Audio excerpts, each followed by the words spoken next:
with the opening of their beautiful new building.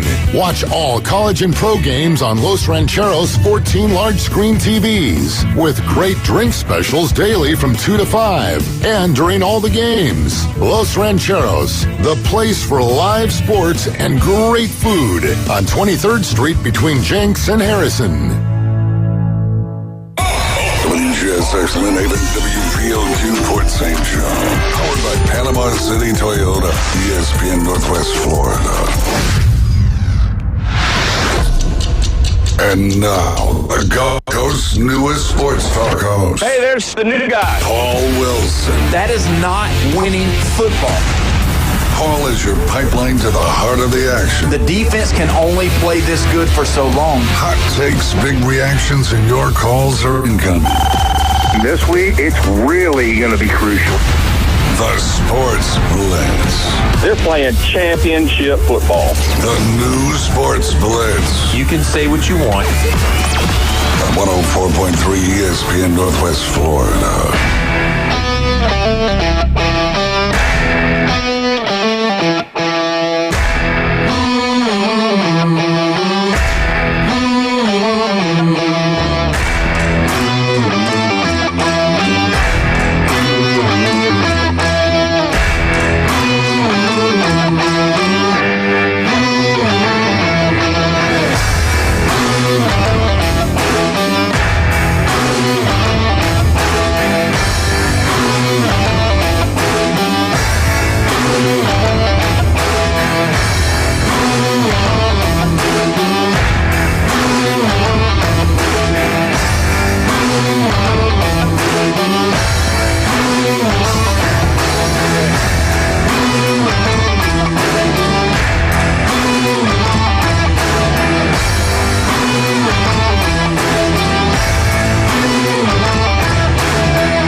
You can eat it as a entree if you want, but I mean, awesome. Yeah.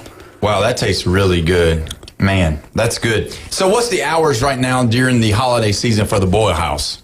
We open it up right now. We're actually open. Ashley's running the place right now until I get over there. Tomorrow open up 1 o'clock, and then Saturday we're opening up at 9 o'clock in the morning since we have football back at 11 this week. So we'll start pre-gaming 11 o'clock on Sunday, and we'll be closed next week though. All week, so right? Christmas. All week? Okay. Yeah, all week long. So. Okay, and then when you're going to open back up is after you're going to be Monday Yeah, or like Tuesday? we'll be back open by the 30th, so day before. Okay, well, that'll be Yep. good. All right. Let me ask you this. You excited about Will Muschamp? Man, that came out of nowhere. Like, Yeah, I just a literally couple of just hours saw ago, that, actually. Yeah. And just scrolling through, I saw that right before I left for here. I'm like, okay. I haven't even really had time to process that. I didn't think y'all's defensive coordinator was horribly terrible to begin with. I mean, you held Ohio State, the notably who everybody's picking to win the national championship, the 14 points at the beginning of the season. I mean, I know there were some. But there were other games. There were other other games that didn't make any sense at the same time. And Texas had too much talent on that side to ever really give up a ton, and they did. No, as a Texas fan, like, I mean, you kind of said it come out of nowhere. I'm expecting that, like, it wasn't a whole bunch of hype around getting rid of your defensive coordinator, right? No, or nobody was saying anything. Nobody was saying anything. Nothing. Okay. No. I was interested Not at about all. that. Wow. I think it's going to be, okay, so I'll just say this. Like, it really does usually bid well for coordinators that used to be head coaches. Mm-hmm. So for me, I love it, especially in the SEC. And the reason why I say that is because Will Muschamp, even though his deal at Florida didn't go as planned, he's been with Kirby, he's been with Coach Saban, and he knows the nuts and bolts about scheming. He knows so much about football, and, you know, that's one of the biggest things for me. When you get someone like that, that's why I was so big with Jeremy Pruitt, because being a head coach and then being under Saban, the game planning and all that is tremendous with Saban. And so him knowing how to do that, that's going to be a big plus for the Longhorns. Yeah, he's a great coordinator. I mean, some guys aren't meant to be head coaches, right? Especially in the SEC. But coordinator, I mean, that's a great hire for them. I mean, that's sure. Big, so. Yeah, I feel like especially these days, your head coaches, I feel like, don't do a whole lot of coaching. You're more of a general manager between recruiting players, keeping players, managing and helping your coaches and your staff. I mean, I feel like when you go from an offensive coordinator to a head coach, you get stretched really thin. So now that he's able to kind of dial in back to his specialty, focus on just the defense, I do believe that is a pretty good hire for you guys. And I agree with Paul when head coaches go kind of almost like they get to their head coach and they don't pan out. Typically, when they step back into their quote unquote, like their circle, their box, when they get to what they know, typically it does work out pretty good for those guys. Yeah, and like Sark, he still calls the plays. Yeah. And with that, I think he is going to be in a good spot because he doesn't have to really worry too much about what's going to happen and the other thing is Will Muschamp will lose his ever-loving mind on the sideline, and I absolutely love that part. That's what I like. I like a coach that do that. Yeah, break headsets. I don't care. Let's throw it on the ground when you get mad. Let's scream at our players. Let's scream at the referees. Like, what's the worst they can do? Throw a flag? Okay, fine. And so he's going to be, bringing that intensity, bringing that fire, and so for Texas, that's going to be good. We're not going to spend too much time on it because, obviously, but playing the Michigan Wolverines, who now is coachless. So how do you feel it's going to go with that? I don't think it's going to be much of a game, honestly. Has Michigan's quarterback, Underwood, has he said anything? Not Y'all yet. heard? Not yet. It's very quiet. And the reason probably is because of not knowing what's going on. Now, I will say that they did interview their coach that is the interim right now, Biff, as a backup plan, which I've never heard that happen before. Today it was reported that Michigan has interviewed him as the safety net or backup plan or the bridge hire for next season, just in case they can't land whomever they're trying to get Caleb aboard. Yeah, so does that mean that their hire could be a stretch? Is that what they're thinking? Yes. Everybody and their mom believes that it's going to be Caleb DeBoer, that's who they're targeting, that's who they're going after. And outside of Alabama, Georgia, Ohio State, I mean, Michigan's job is right there with all the top jobs, Texas. Yeah, I agree. And so with that being said, Caleb DeBoer has a decision to make. Now, they're waiting for Friday night. Yeah, they're going to wait and see if they beat Oklahoma. I mean, they'll call him first thing Saturday morning if Alabama doesn't come out with this W, I promise you. Yeah. And he's gone. I mean, think so? if they lose again and you have 8 losses in 2 years, that pressure's building already. And that'd be number 9. Well, that would be 8. That would be 8 total. Yeah, that's right. You're right. So regardless, even if they don't win the national championship game, they're going to have 8 losses in a 2-year stretch. Which, I mean, how long did it take Saban to do that? Well, if you take away the first year, his first year he struggled because he didn't have the players. We lost to Louisiana Monroe that year. Yeah, I think they said he had 6 losses in his last 4 years. Okay. So put that in perspective. You know, Kalen will potentially have 2 more losses than Saban did in a 2-year span rather than a 4-year span. But you got to understand, with Caleb DeBoer, it's like I was trying to explain to Jeffrey yesterday because Jeffrey's a different. He's that's my coach, and I'm for him 100%. But Alabama fans are 50-50 on this guy right now. Yeah. They're still I don't know yet if he's the guy, and that's the thing. And everybody says whatever, and we're in the South right now. And I'll just tell you this. There's something to be said when you bring a northerner or someone that's not from here, around here, even though Saban, but Saban was from West Virginia. So that kind of gets pulled into the South, It right? does. Yeah, it does. So with Caleb DeBoer, he doesn't fit the mantra of an Alabama coach, And so with that being said, you got the fan base that's about 50-50. And that's crazy to me because – I mean, how much more crazy could this football season be if now you got Michigan's coach, if you got Alabama's coach leaving to go to Michigan? Yeah. What's that going to happen? What's going to happen then? It's never going to stop. It's like a lateral transfer. I mean, going from, one big 3 school to another. I mean, I guess, he stated that his family is happy, but I promise you they lose Friday night, they're not going to be so happy. It's going to the heat's going to be turned up a little bit signs in the front yard. Not posted by him. Be posted by fans. Yeah, that's true. If you want to be a part of the show, you can be 850-215-6290. We got Tennessee Brandon right here. We've got Brian's Austin in the building as well. When we talk about all of this and we've seen what happened with the Michigan job and Sharon Moore, obviously it bids to want to know what Michigan is going to do. And with them saying that today, that they interviewed him before he left, they interviewed him on Tuesday. And so they've just left to go play the bowl game.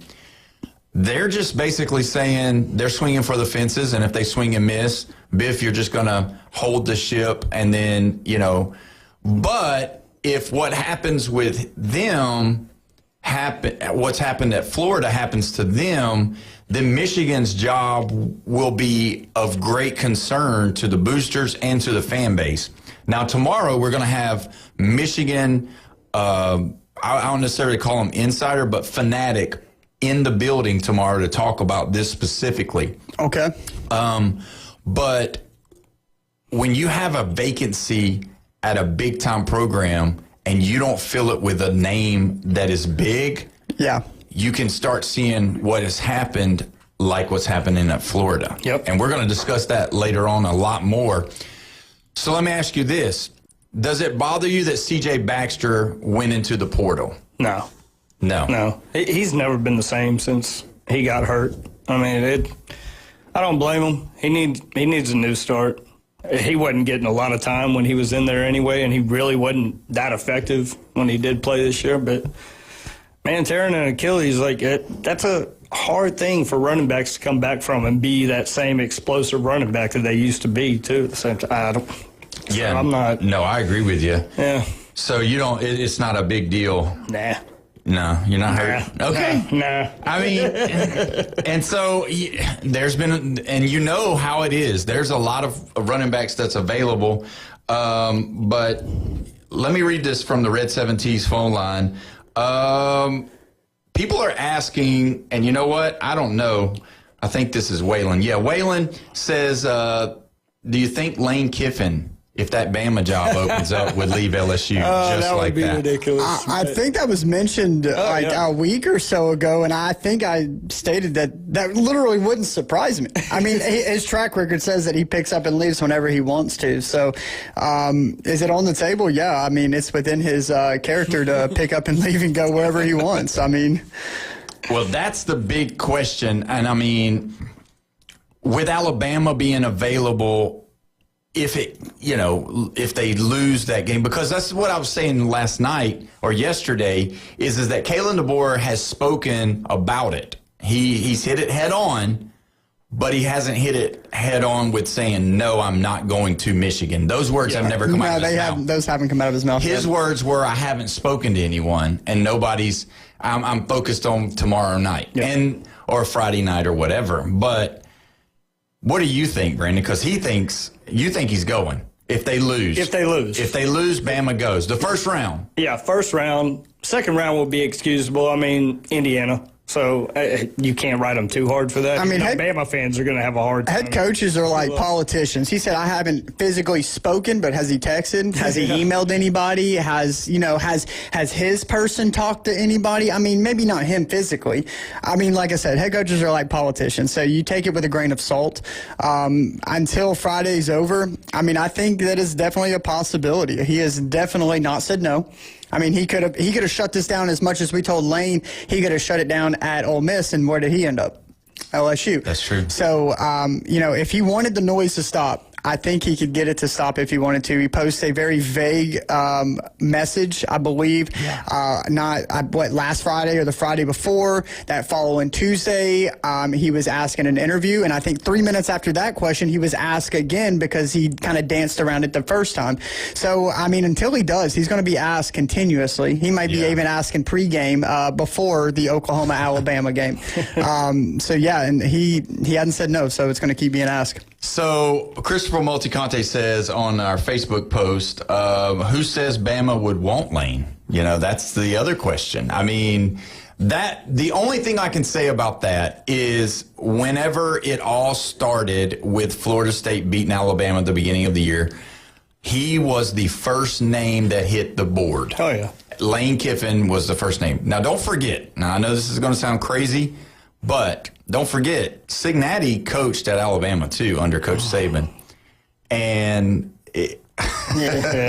oh, man. So then Cincinnati now, he's the type of coach that, because you see how he acts on the sideline, Alabama wants the guy that's throwing the headset, wants him upset on the sideline, screaming and all of that. So I think as much as I do not think he's leaving Indiana, because what he's doing is pretty phenomenal there. If you can win a national championship at Indiana, I mean, you just have to win one, and you're going to be, like you said, you're getting free cars, free drinks. You don't have to do anything in that city. They'll have statues of them. I mean, the prize for winning it there versus winning it somewhere at Alabama where it's expected is totally different. The pressure is, black and white. Yeah. So whether he'd want to go there or not, you shake your head. You shake your head. Well, Cincinnati's a little bit older too. Yes. People don't realize. The age does play a factor into, do you want to pick up and go, I know it's Alabama. It would be a quick rebuild. I mean, you don't rebuild at Alabama, but his age does play a factor into that too at the same time. Yeah. I can't see him leaving there. So let me ask y'all this. Let me ask you this. All of the quarterbacks that are in the college football playoff right now, the majority of the starting quarterbacks are transfers. Yep.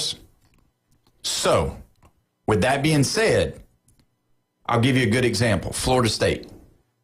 They didn't catch lightning in a bottle. Ole Miss caught lightning in a bottle. Yep. Indiana caught lightning in a bottle. Miami caught lightning in a bottle. But how many more has not? You see what I'm saying? Oh, so, yeah.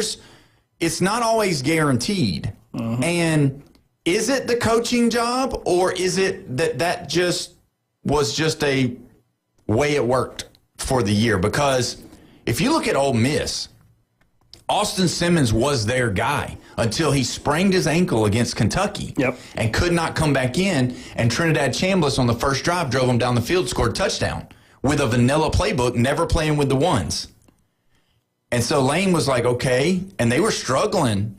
And then if you watch the film, he was ready to come back in. Austin Simmons was ready to come back in. Lane said, no, we're gonna just ride this one out, because obviously Kentucky wasn't very strong on offense, because they were struggling with there's another team. They had a transfer from Georgia to come be their starting quarterback, and he didn't work out. No. It didn't work out good at all. No. So really, these guys having all of this going on, really, when you look at it, it's whether or not, number one, you've developed a quarterback that you've brought in on your own, or you somehow hit lightning in a bottle and gotten these transfers to come in and actually do your system very well.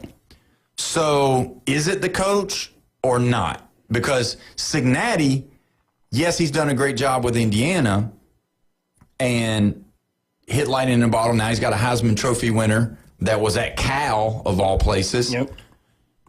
And then you got Lane Kiffin getting his big contract, all because Trinidad Chambliss led his team to what they're into now. So really, is it just coincidence? Is it luck? Is it chance? Is it scheme? Is it, are they really picking people that they know is going to be able to work their offense, or do they just take a guess and a gander on someone and it just somehow works out? I think the good coaches are picking the right people that know how to run their offense. I think Florida State is not an example of that. I mean, what they keep on doing, they just look at a name like, yeah, come on. Yeah, they went from DJ Ungalale to Tommy Castellanos. Yes. Oof. So, I mean, it's definitely got to be, all of the above. It's not one or the other. I think the coach plays a huge part in it. The coach is the one that brings the system. The coach is responsible for the one to bring in the players to fit their system. Like I said, a coach is more like a general manager. As a manager, it's your job to put people in a position to succeed. Yeah. So that's what a coach is. He's there to put the kids in a position to succeed and to pick the right ones that fit their system. So not only do I think, you have to hit on the athletes. Yeah. I mean, you've got to. They've got to be, especially in the SEC, the top of the Big Ten, the top couple in the ACC. I mean, you've got to hit on the athletes. And you see this. It's a quarterback-driven league. Yeah. And not just in college, but in NFL. I mean, if you do not have a quarterback, you don't hardly have anything. No, that's true. We got to get you out of here. We know you got to go. Last question, and tell us real quick what you got tonight and tomorrow. Crawfish tonight. Rams Seahawks on the Jumbotron, so we'll be open till that game's over with. Tomorrow I got a little more crawfish we'll be doing during the day, and then Alabama-Oklahoma watch party. Okay, and who's going to win the Alabama-Oklahoma game? Alabama. Come on with it. Hey, That's what I'm talking about. I can't pick Oklahoma. That's right. Well, we appreciate you coming in. Go visit the Lone Star Boil House. They will treat you right. And mention the show, and he hadn't even said this is true or not yet, but he's going to give you a discount on some of them crawfish. But either way, thank you so much for coming in, Brian. And when we come back, we're going to talk to Sean. Hold on the line, Sean. We'll be right back with you. You're listening to the Sports Blitz with Paul Wilson at 104.3 ESPN, Northwest Florida.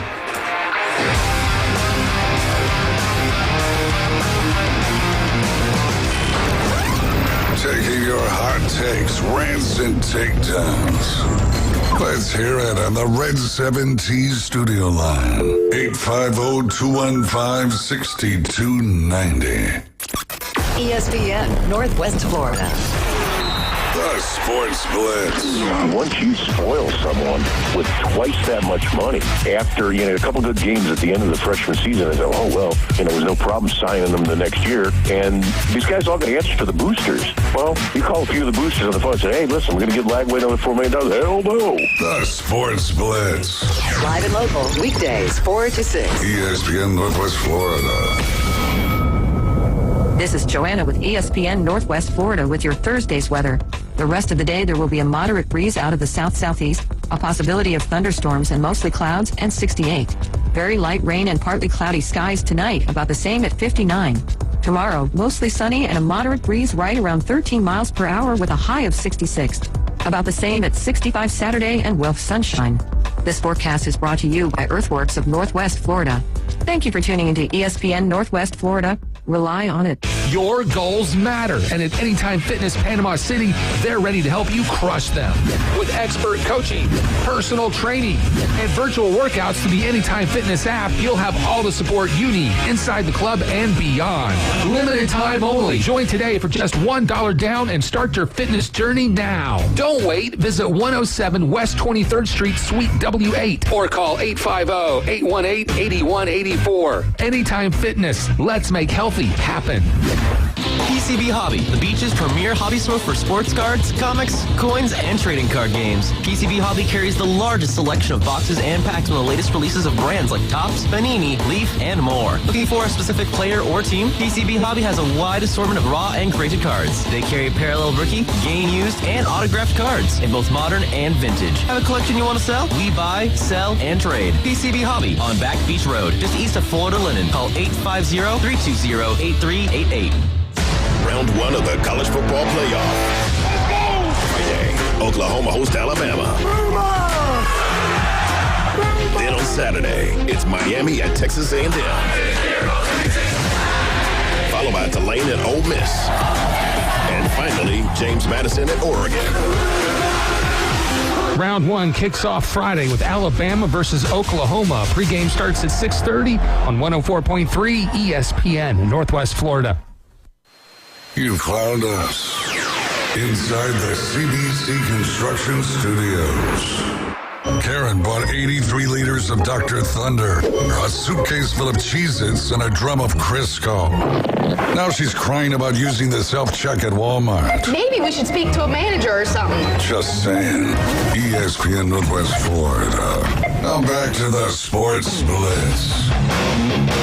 Welcome back. You're listening to the Sports Blitz with Paul Wilson right here at 104.3 ESPN Northwest Florida.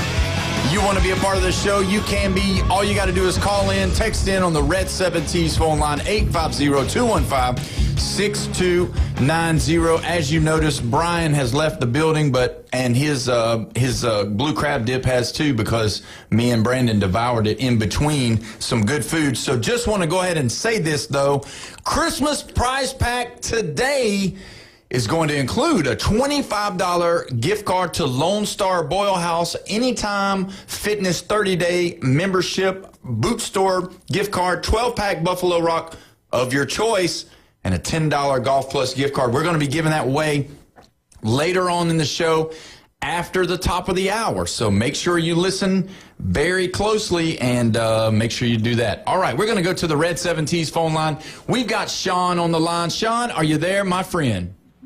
Yeah, can y'all hear me? Oh, yeah. Thanks for waiting, Sean. We're sorry about the break, but we had to take it, man. What's going on? Yeah, no, I didn't realize what time. I knew once I realized, I was like, yeah, they're up against the break probably. But, yeah, it's all good. No, I just before y'all went to break, y'all were talking about, some of these coaches, hitting and missing on quarterbacks, that they get from the portal. Yes, sir.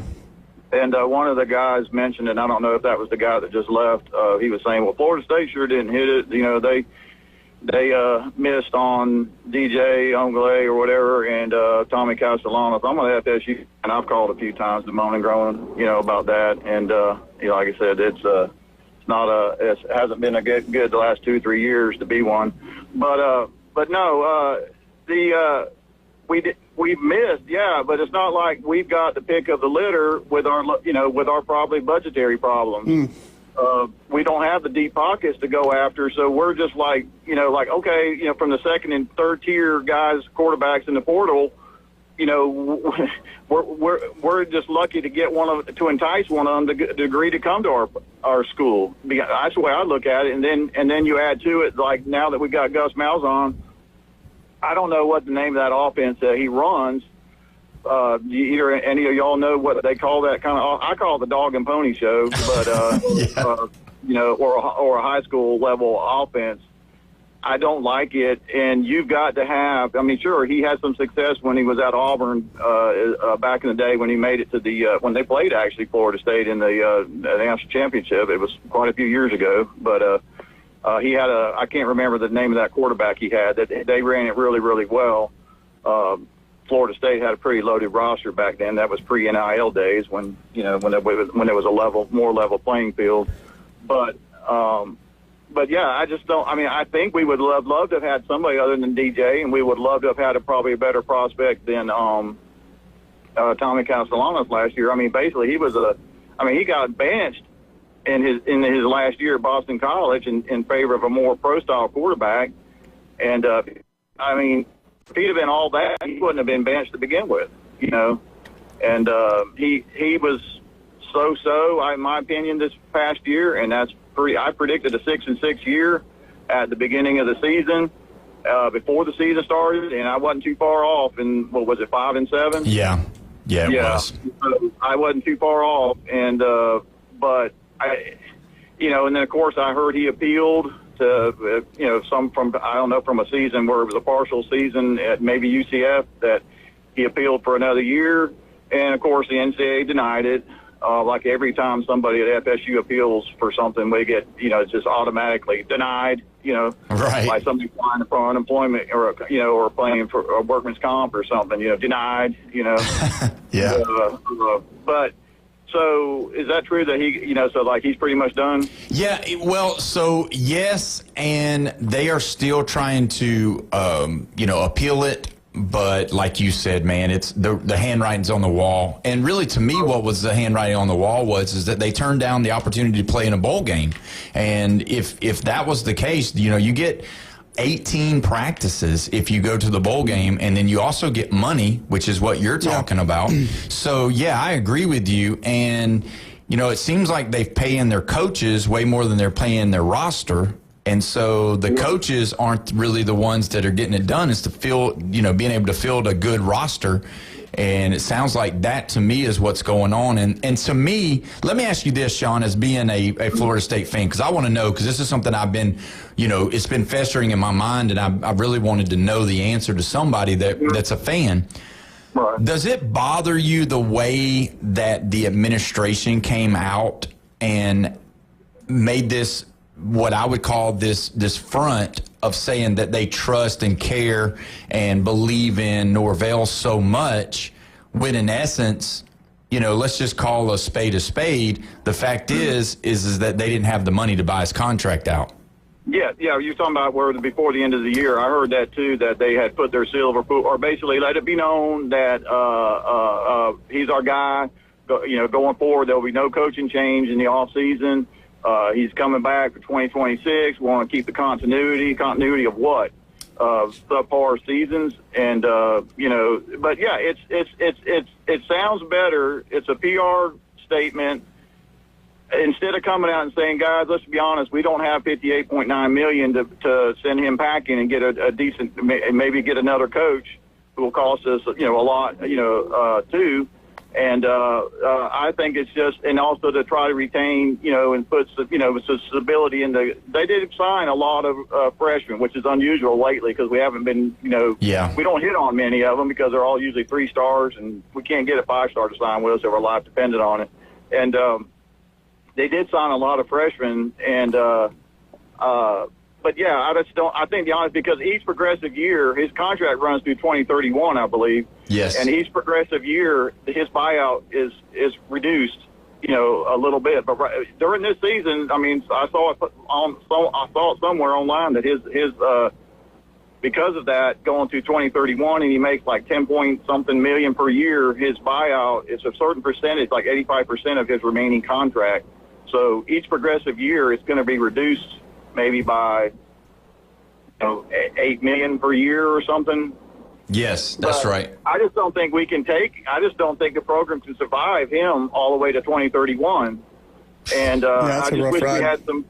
Yeah, I just wish we had some deep-pocketed booster that's getting so fed up he's willing to write this big check, to at least get rid of him and see what we can get, Yeah, because you got these other coaches that are available, and for me, I was a big James Franklin guy, when he came available, I thought he would be a perfect fit down there. I think he could do the really good. Obviously, Virginia Tech took him, and you've seen since Virginia Tech has taken him, their budget has went up, their rankings have went up, all of the things went up, just like it would have happened at Florida State. But, I think so. Yeah. I mean, this sounds weird, but I'm going to be honest with you. I would take Napier, Florida's ex-coach, in a heartbeat. He come in as a hell of a recruiter reputation. I think he did recruit. He recruited better than Florida State did, and in his 2 or 3 years there. And I don't know if has he already been. He's probably already been snapped up by somebody. Yeah, he has. He's going to James Madison. Yep. Are you serious? Yeah. Way up there, and he's from the South. I mean, because I think he came from one of the Sun Belt, Louisiana. You think he'll be on the sidelines for the playoff game? No. No? He'll be in the box. He'll be in the box. Hey, so to y'all's point, I kind of looked it up. So Tommy Castellanos, the NCAA rejected his request for his 5th year. However, Castellanos' legal team is challenging the ruling. However, Norvell has said that they're moving on. Castellanos has reportedly said that this is his dream school, and he wants to come back and play. But it sounds like the FSU fans, like Sean, sounds like Norvell, they're ready to move on from him. Yeah. Now, Sean, as an FSU fan, with some of these transfer quarterbacks like Dylan Raiola, Brennan Sorsby from Cincinnati, DJ Lagway, Sam Levitt from Arizona State, as a fan, are you wanting or eyeing any of these transfer quarterbacks? Do you have somebody in-house that y'all think can hold it down, or what direction do you think you're going? Oh, no. What we got in behind them, there's, they keep this guy, he's a junior, I think, and Brock Glenn. I mean, it's just like, I admire his loyalty, and he's been, he's staying there, even though the fans, especially after that year, he finished the year out after Travis. Yep. Travis went down. Yeah. He was horrible. Yeah. Horrible. The only reason why we won the last game and then the conference championship was our defense was outstanding. Mm-hmm. And they were low-scoring games. But he's listed as our number 2, maybe number 3, and there's a guy last name Sperry. He got a little playing time. Yeah, he was a true freshman, I think. He looks pretty good, but I wouldn't be surprised if he's gone, depending on if we bring in a portal guy with a that he can breed into the that hey, he's going to be the guy and I'm going to be back up again. Yeah, I think we'll lose him. I think that's going to happen. Yeah, only thing about these portal guys is, y'all are talking about FSU. It sounds like they got a money situation. So these portal guys, they're going to be asking for $2 million at minimum. I mean, these guys are pretty sought out and know what they're looking for. So, I mean, if Florida State's not looking to pay, like you said, you're not going to get the cream of the crop. You'll be getting the leftovers and whoever you can afford after all these guys, just like the coaches. They they all got taken, and you couldn't afford the buyout, and then even if you could, you would have been late on it, and you would have picked up whatever coach was left. So it's kind of a tough situation. I understand that. I think though I think they've been able to, for DJ and I think that and Tommy Castellanos, I think they both were in the $2 million range in what they got for the one and done years. But I think we could scratch if a guy in the portal like DJ Lagway, if he I think if he actually is in the portal. Well, the portal doesn't open until January the 2nd, but you can go ahead and declare yourself to be in the portal. Has he declared I want? Yes, he has. Yeah, he's out. Okay, because I thought that was a rumor, and when I saw it somewhere in the last week or two. But if that's true, I really think I don't know if he's the kind of quarterback that would fit that offense that Malzahn runs. Yeah. But I'm not sure because he wants the kind of I don't know what the name of it is. It's kind of like a read option, run pass RPO thing. I don't know. It's not the wishbone or even that is a relic of an offense, but it. Anyways, the DJ Lagway was a 5-star guy, and he was pretty high up all the recruiting boards. I remember back then, and I thought, dang, Florida got a good one, and he just hasn't panned out. And I also think, to be honest with you, I think that coach, I can't remember his name, that come from Tulane. That's going to be their coach now for Florida. What is his name? John Summerall. Mm-hmm. Yeah, he may be bringing. Is he bringing his quarterback? Not yet. I wouldn't think so. I mean, if that's the best quarterback that they're able to bring in talent-wise, I mean, he went and got the coaching job at Florida so he could recruit better players. If not, I think he would have stayed at Tulane. So I don't think he'd be bringing him. Well, I was going to say, because DJ Lagway, he may have told them, hey, you're not going to be our guy. We're looking elsewhere. We may be hitting the portal. He must have got some indication for him to enter the thing because he left as a starter. Well, it's been rumored that Miami is looking at DJ Lagway once Carson Beck goes to the draft. So, I mean, it would be okay. Yeah, there's another Florida team, it seems like, is eyeing DJ in the portal when that opens up. Yeah. We will get outbid by them. They've got deeper pockets. I don't know where it's coming from, but I've heard that they have a huge resource of money, and that's what pretty much put together their team. They were able to put together this past team with. But anyways, that's exactly right. Well, Sean, we appreciate the call, my friend. We're about to go to our next break, but man, we'll be hanging out and waiting on Florida State to make some moves because it's going to be serious. Well, the only moves they've made this year have been pulling that little lever on the toilet and just flushing it down because that's what all I've been seeing going on. So, anyways, well, you guys have a good rest of your show. Thanks, Sean. Yes, sir. All right, man. Thank you, buddy. We appreciate it. You know, he makes a good point about the way Gus Malzahn's offense runs. And one of the Red 17's phone lines said that he'd be the next Scam Newton. So either way. But, I mean, that's really it. When you look at, you got to have a specific style of quarterback. And, I mean, that's really it. When you have a system, it's got to be somebody that can play your system, and you recruit towards that system. Now, to Florida State's defense, Tommy Castellanos is the type of quarterback that runs that offense pretty good because you've got to have somebody that's mobile. You can't be a pocket passer necessarily, but you've got to be able to do kind of what Nick Marshall did, which is who he was talking about when he went to they went to the national championship with Nick Marshall, and then also with Cam Newton. Now, Cam Newton being the special player he was, being able to do both. Yeah.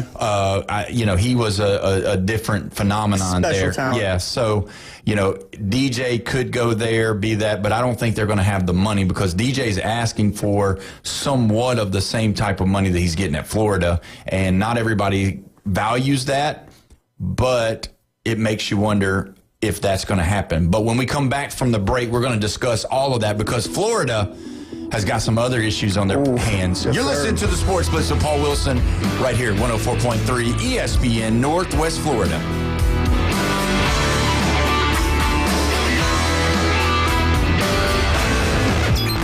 Red 17's studio line is now open.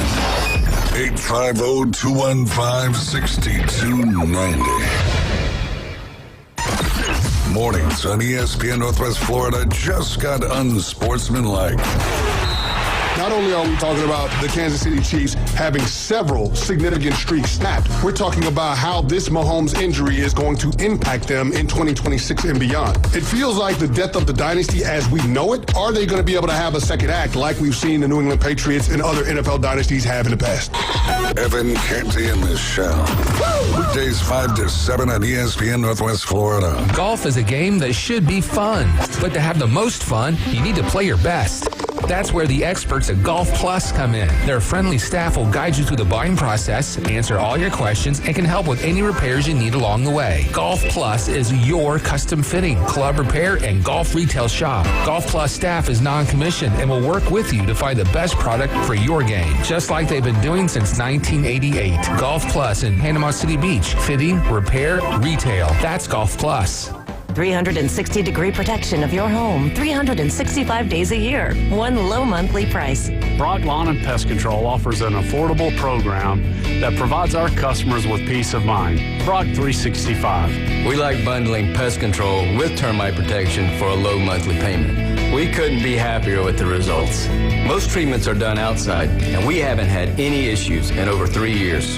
Call us today for your free consultation. Brock Lawn and Pest Control. The Gator Boys are back. Florida will cut down the nets. Winners of the national championship. And ready to defend their national title. To the rack. Layup good and wide. Off of the rim. Alley-oop dunk. Smashed down by Condon. Oh, yes, sir. Gets the foul line extended. Rises for three. Bang, he got it. To the rack. for Florida basketball. Catch select Florida Gator basketball games on 104.3 ESPN. Northwest Florida. Now, we're live and local inside the CBC Construction Studios. You've got the games, but we've got the breakdown. That's the difference between a winning football team and a losing football team. Hot takes, cold truths, and the takedowns that get everyone talking. This is the Sports Blitz with Paul Wilson. Then you're going to run into a big problem. 104.3 ESPN Northwest Florida. Welcome back. You're listening to the Sports Blitz with Paul Wilson right here at 104.3 ESPN Northwest Florida. We are live and local right here in the CBC Construction Studio. Don't forget, you can call in, you can text in on the Red 7T's phone line, 850-215-6290. Also, don't forget, later on in the show, we are going to be giving away our Christmas prize pack that is loaded. I said loaded with gift cards from Lone Star Boyle House, Anytime Fitness, The Boot Store, 12-pack of Buffalo Rock, your choice, and also Golf Plus.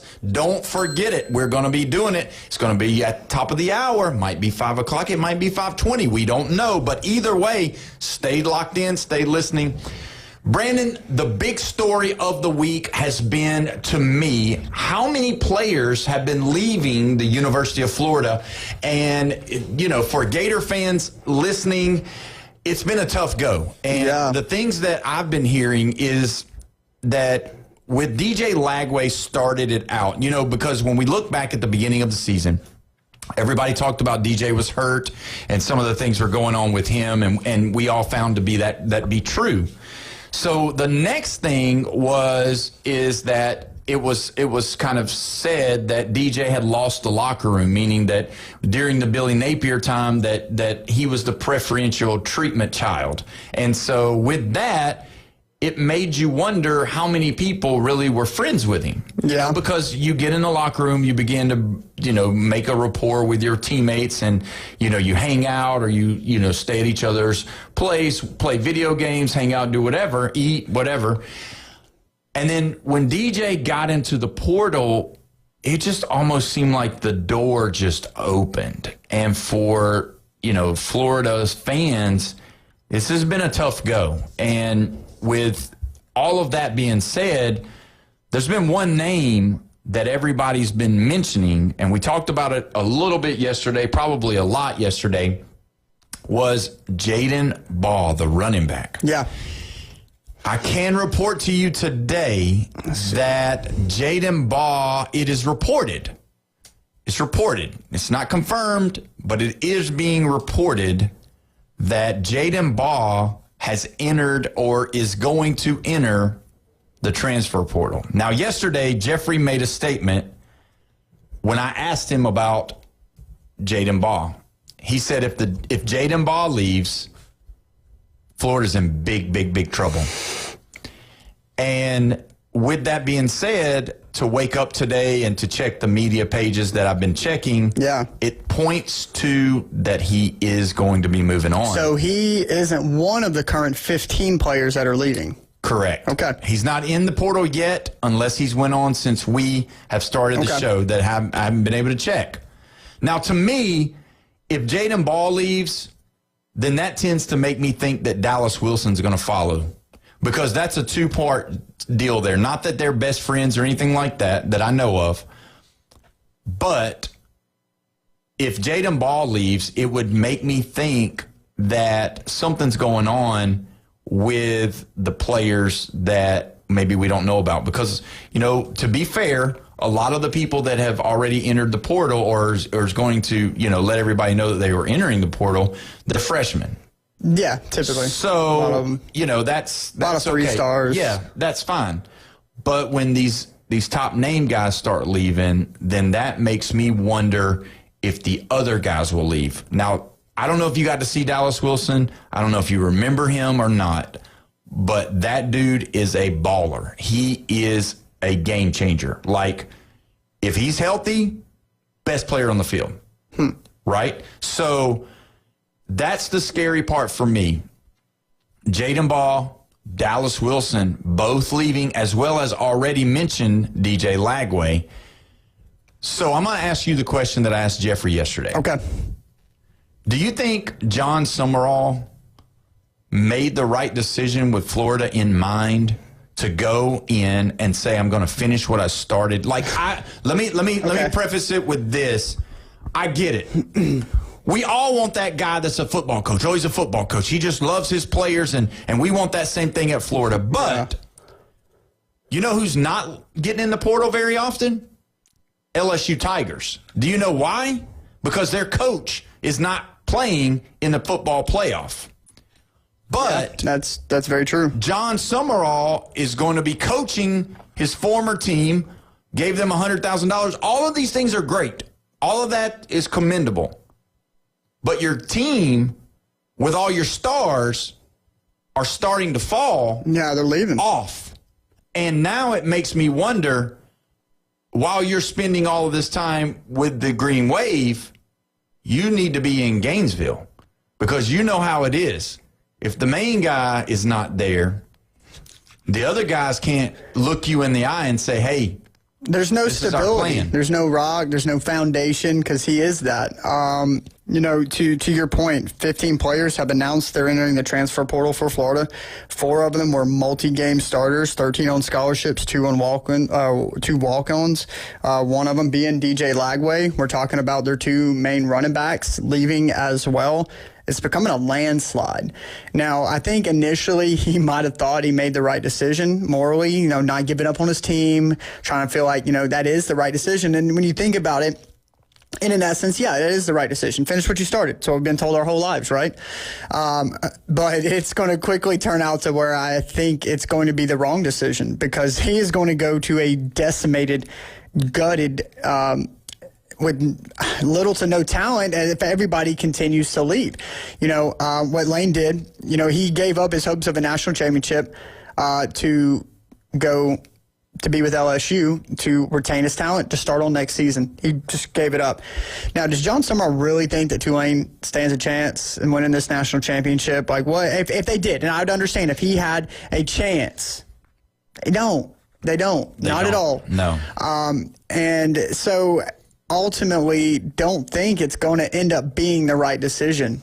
When he gets to Florida, he is going to have a lot of work to do, especially in the transfer portal. He's got to hope that his donors and his boosters are behind him, that they're going to, fork the money to go into this transfer portal, because I don't see that they're I don't remember where Florida fell in their recruiting class. I'm not really sure. I'd need to look that up. They were pretty good with Billy Napier's recruits, and some of them stayed, and some of them obviously have asked for letters to be released, that kind of deal. But they were pretty good, because that was one thing about Billy. He recruited well. You made a mention before when we were talking about quarterbacks and all that. That's one of the things that Billy did that I'm not so sure John Summerall is going to be able to do, because your point was, don't you be bringing no Tulane-style quarterback over to the SEC. Absolutely not. Because that's not what you need. Yeah, and that's kind of nepotism, as well as, like, you're bringing your people over. I mean, he is going to have to work on that blue chip ratio. He's going to have to get them 4 and 5 stars up. And that's why playing in the SEC is so tough. And, you can call me, an SEC homer, biased, whatever.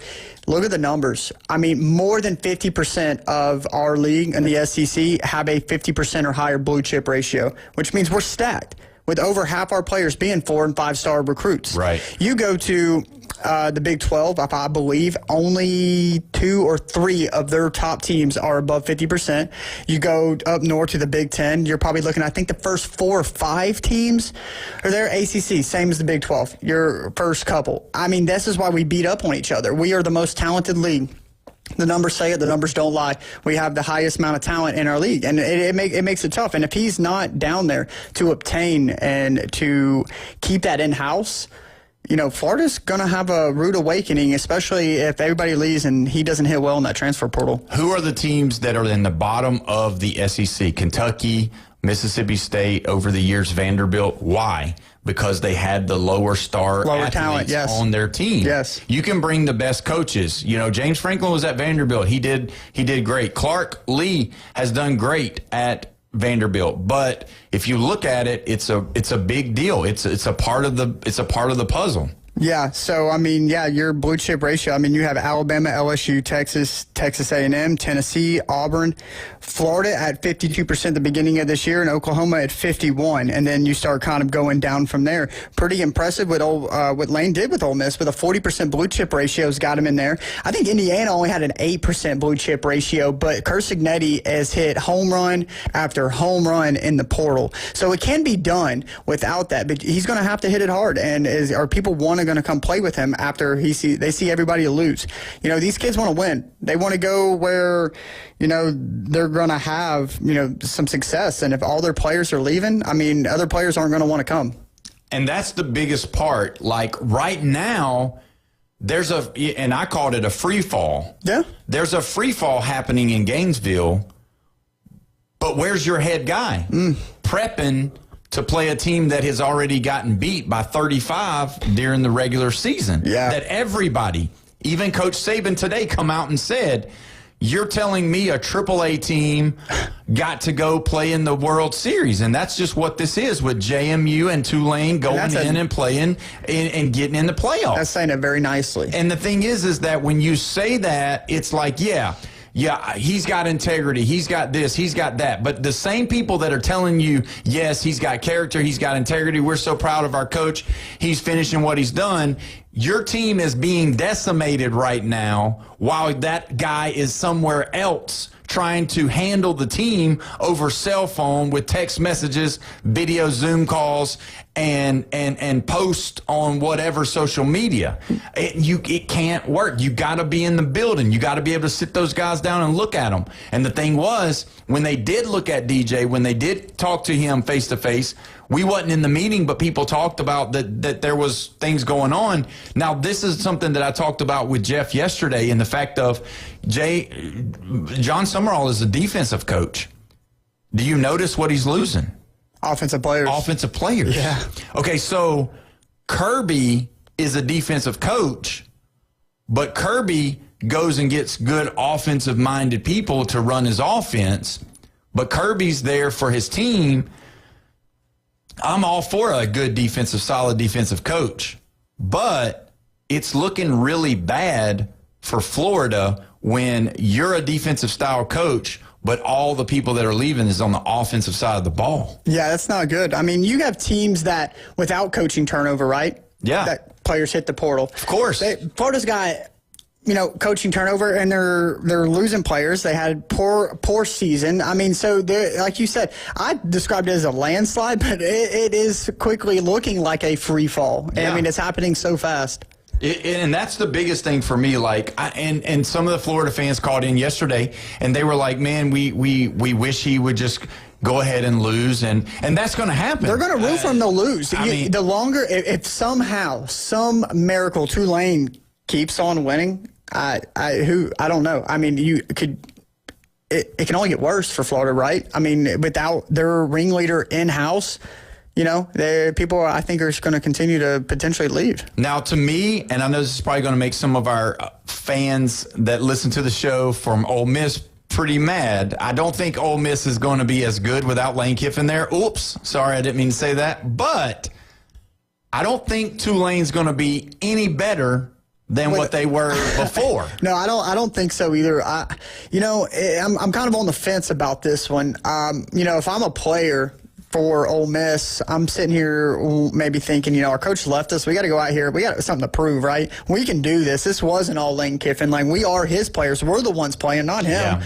You know, I'm assuming they still have the playbook. They know it. They have it. You know, that didn't change. So it's obviously going to be sequence of play calling. That's going to be important as well, because I believe Lane called all the offensive plays. He's an offensive genius.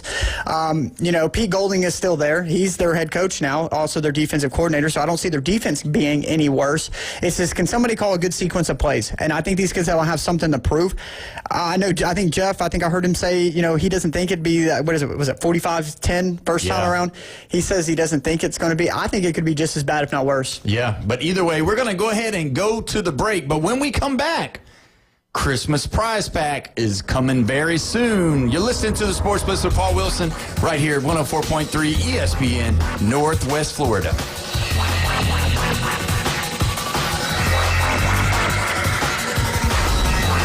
Killing the game. Call or text us now on the Red 7T studio line. 850-215-6290. ESPN Northwest Florida, the Paul Feinbaum Show. Brian Bosworth, what makes the Oklahoma defense so difficult to deal with? They're relentless. They are aggressive. They want to attack. They penetrate and force the offense to make moves on their side of the ball. That, along with the fact that we have got tremendous depth. Paul Feinbaum, weeknights, 6 to 10 on ESPN Northwest Florida. This is Joanna with ESPN Florida. Here is your weather forecast on this Thursday evening.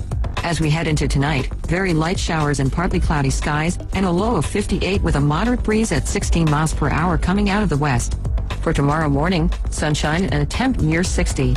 In the afternoon and evening, clear and a high around 62. This weather forecast is sponsored by Mid-South Lumber, the best little lumber yard in Panama City.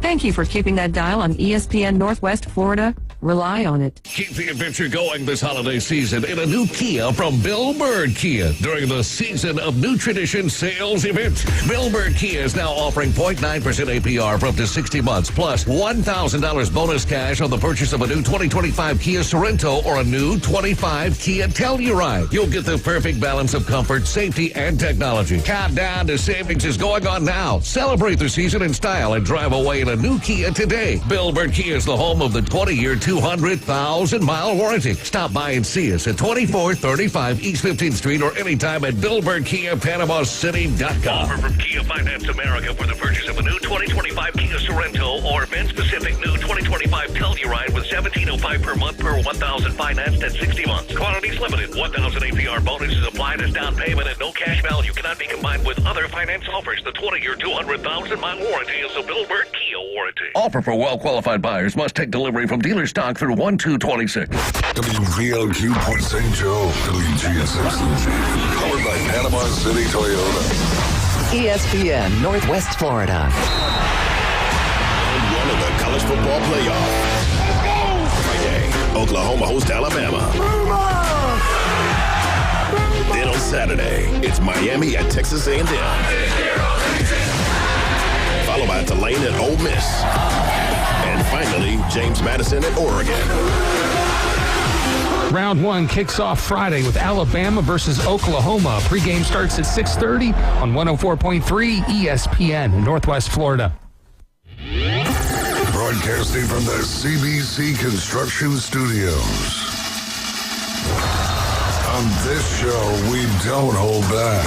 We react, we dissect, and we tell it like it is. You're locked into the truth. You're locked into the Sports Blitz. 104.3 ESPN Northwest Florida.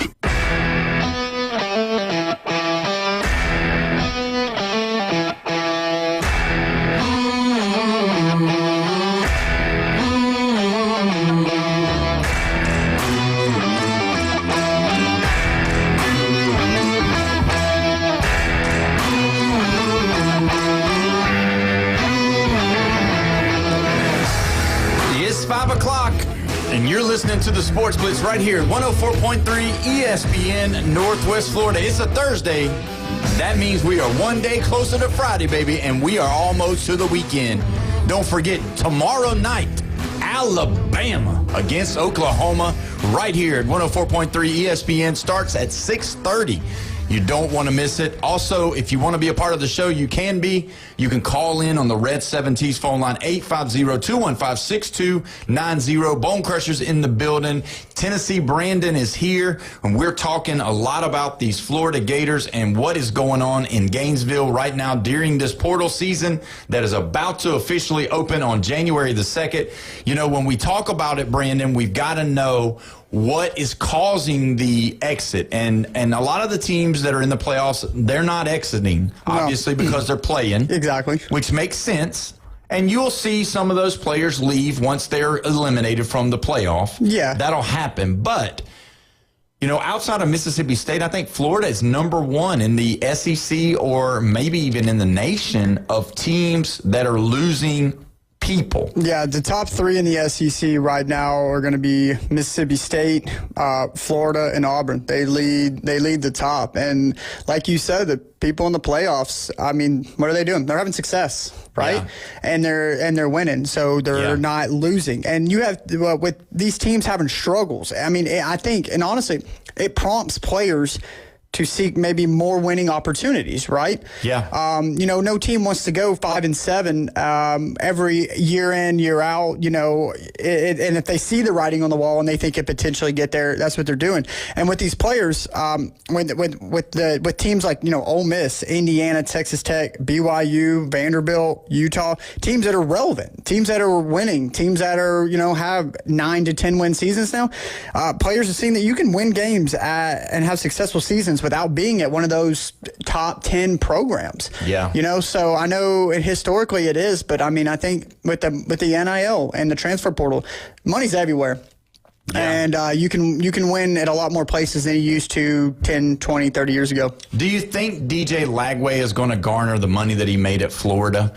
Because I believe that a lot of people are saying that it was the competition. Now, again, I wasn't in the room, and people speculated a lot of things. I've heard a lot of different talks about it. I've heard, well, you're going to have to compete. You don't automatically get the job. And yeah, I get it, man. Don't get me wrong. A 5-star kid, maybe he's always ate off the silver platter. Maybe he's always, you know, maybe that was his deal. But you know, every quarterback knows that there's always that possibility that they're going to have somebody to come in. I mean, look, like we've talked about, look at Austin Simmons. He goes down hurt. Trinidad Chambliss never leaves the field again. Yeah. And so, I mean, that always can happen. Look at what happened with how Tom Brady became Tom Brady. Drew Bledsoe left the game with an injury. He was the man. And Tom Brady never left the field. And the rest is what they call history. But that's always in my mind, you always have that mentality of, okay, well, they're not going to give me something. So I don't know if I believe that, is what I'm kind of getting at. I don't know if I believe that as much as I believe that maybe it's the fact that John Summerall was a defensive coach coming into Florida, and, you know, he doesn't have any players that he's putting in the pros from the offensive side of the ball. No offensive coordinator at the moment had been talked about. Tulane wasn't scoring 500 points a game. Maybe the personalities didn't mesh, but somehow, money had to be discussed. And if John Summerall did not offer him the money, number one, that he thinks he's worth, and or the money that he was already currently making at the University of Florida, that could also cause the separation. Now, do you think that John Summerall and DJ Lagway ever sat down or had a conversation? I do, yeah. You do? I think he was in the building. I think he talked to people. I think he's talked to Jaden Ball. I think he's talked to Dallas Wilson. I think he's talked to some of these defensive players that have stayed. I think he's talked to some of these kids that are talking about going. And with that being said, I think some of them did not get the answer that they wanted. Yeah, if that's the case, then yeah. I mean, something he said didn't sit right with them, whether they thought maybe, whether it's the defensive coach or whether they thought that he wasn't best for their development, that could all be on the table. And to answer your question on whether DJ Lagway is going to, I don't think he's necessarily chasing the money, right? But the prime example I give you, and it could be very, very similar with predictions, but Carson Beck, what was he? He's making about $3 million with Georgia in the 24 year. He got $6 million with Miami. Right. Mm-hmm. Georgia was ready to move on from him too. They didn't fight very hard. They said, okay, go do your thing. Yeah. And I know DJ's kind of leaving on his own coaching change, a little different than the situation in Georgia. That's why I think Carson Beck was more purely about, the money and everything as such. DJ's got a multi-front reason why he's leaving. It's a disaster, the money, a changing coach, everything of that nature. But with the rumors of DJ, potentially going to Miami. Now, these talks aren't going to ramp up until these teams start either losing in the playoffs or the playoffs are over. This is when the dominoes are going to start to fall. I think he could. Just proof's in the pudding. If Miami wants him, Miami's willing to pay.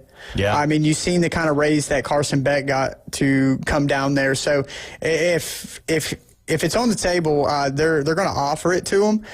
So I think he could definitely get more than what he was making at Florida. Now, is it about the money? No, because like I said, he's got a dozen other reasons why he could potentially want to leave. Yeah, and when you look at how the whole scenario is played, it might just be that Summerall just, after watching the film, he just didn't like him, didn't like the way he played, didn't want him, and maybe his coordinator that he's got said, hey, I'd rather have someone else. Maybe we're going to move on from it. But, again, you wonder, you don't really know who's – you do, because all you got to do is see them hang out. You know who hangs out with who.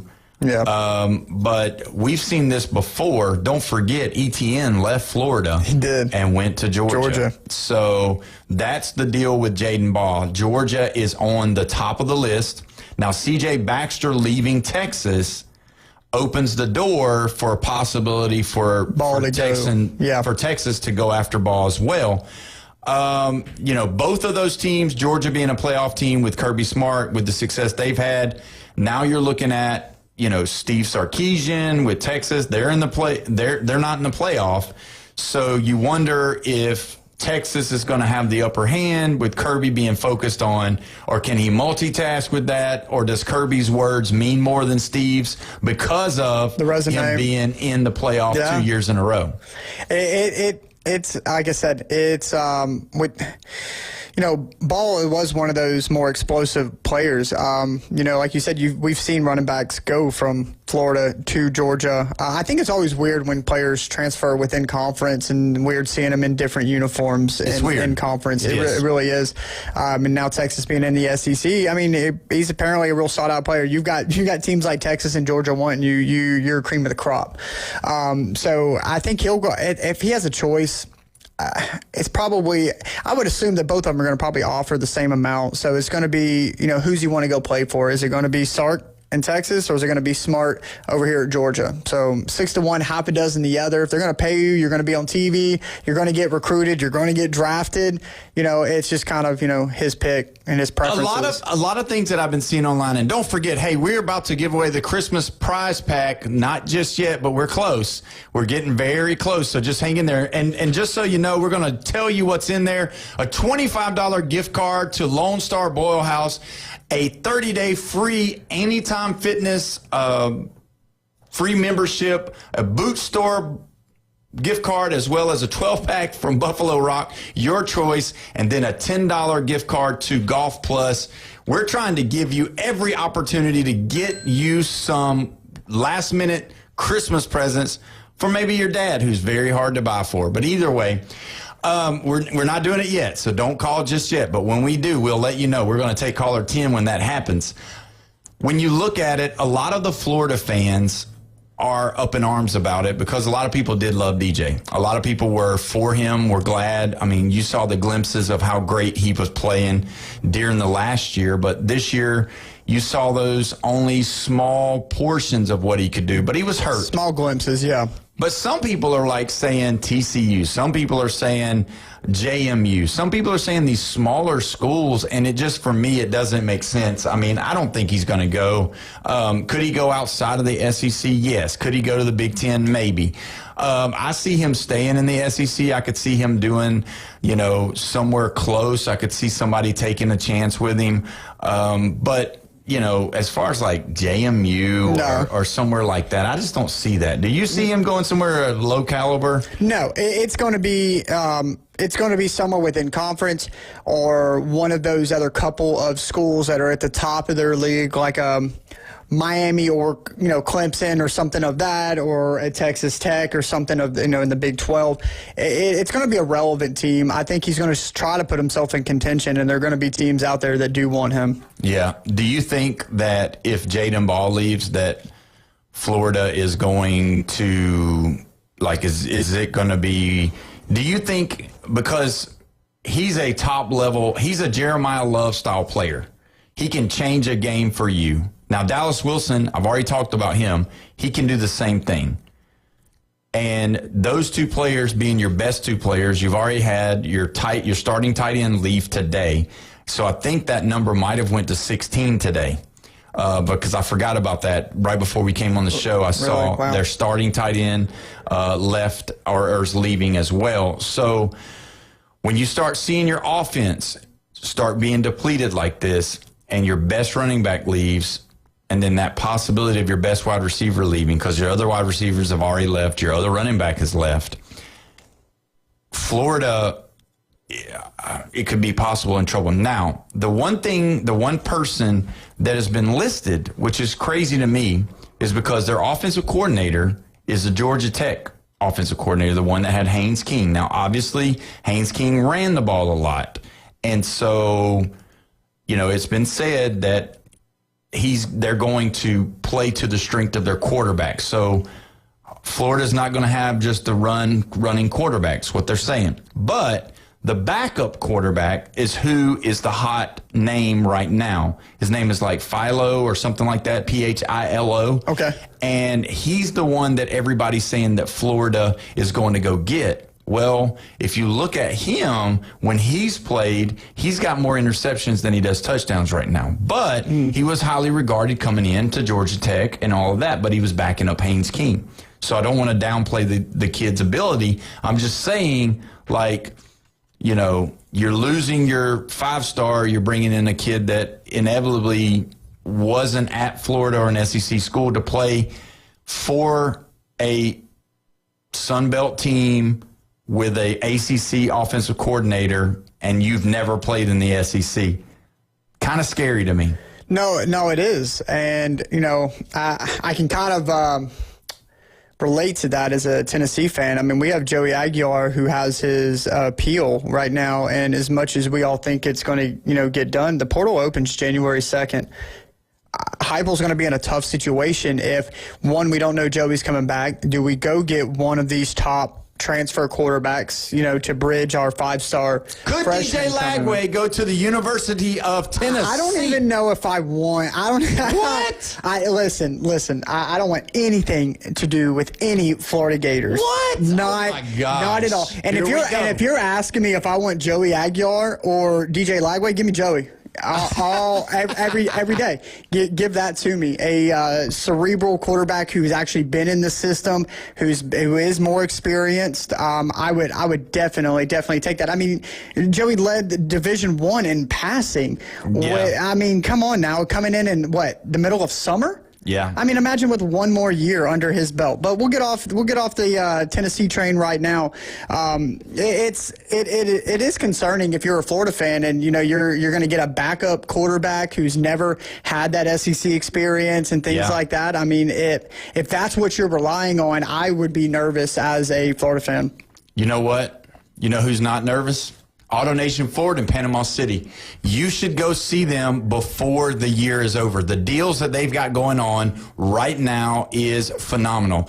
All of their vehicles, you don't say it, but you say it. They're on sale. They're ready to be sold. So I'm just telling you, 730 West 15th Street, if you're in the market for a new vehicle, if you want a new truck, if you want a new car, if you want a new SUV, go see those guys. They'll make you a great deal. The financing deals are phenomenal. And I'm just telling you, they got the prices priced right. So go see them. AutoNation Ford, Panama City.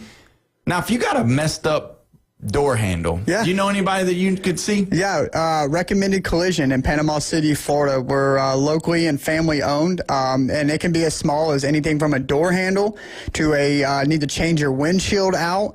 If you've got curb rash on your tire and you're looking, or your wheel, and you're looking to get that repaired, we know the people. Looking to get your headlights replaced or restored, we can do that. Scratch on your bumper, a dent in your door, we can handle that all. And Paul, I want to go ahead and say, on your Christmas bucket list, I want recommended to be a part of that, and want to kind of give out a $100 voucher to whoever wins this Christmas thing, and that way they can come through, I can do some diagnostic scans for them, give them a good wash. I can polish and buff those old oxidized headlights. I want to be a part of that and give back to the local community and see if I can help somebody out by offering something like that. So come see us at 1329 Jinx Avenue, Panama City, Florida. You can call us at 850-763-2471. Wow, we appreciate that. Did you hear that? So our Christmas prize pack just got larger.